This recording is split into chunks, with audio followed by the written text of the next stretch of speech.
Hi, I'm Jeff Murrah. I want to welcome you to True Texas History, where today we are going to continue our series that we've been doing on the filibusters of Texas. Now, I had planned to go in chronological order, or roughly chronological order, but came across this story over the holidays. I was reading some old books and found some stuff. Gee, never seen that before. But one of the filibusters of Texas that you don't hear much about is Sam Houston.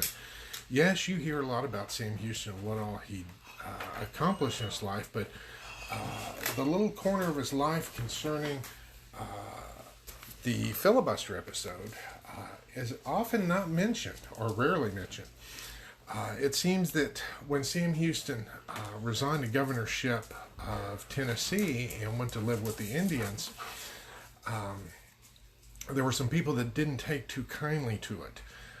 Mainly because when he was living with the Indians, he was helping them in terms of dealing with the Indian agents, because Sam had some old political connections and he knew how to go ahead and handle these political connections, and he knew how to write things and draft legal papers to get people's attention. And these Indian agents, keep in mind, often were able to be in office because they had relatives that were congressmen and senators. So literally you had political appointees that were engaging in some corrupt practices, and they didn't like Sam Houston exposing them.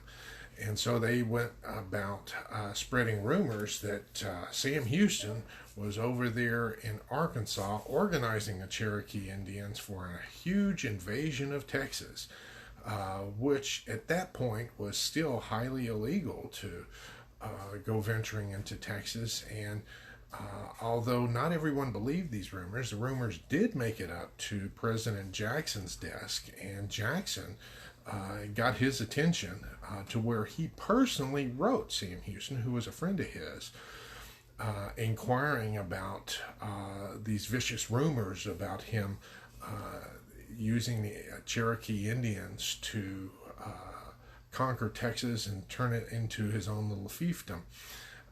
Now, of course, Sam wrote back and reassured Jackson that that wasn't what was going on, but in those days, you get a strong enough rumor going, it messes with your reputation. And so Sam Houston did have a reputation there as a filibuster, even though he didn't engage in filibustering. The rumor was spread.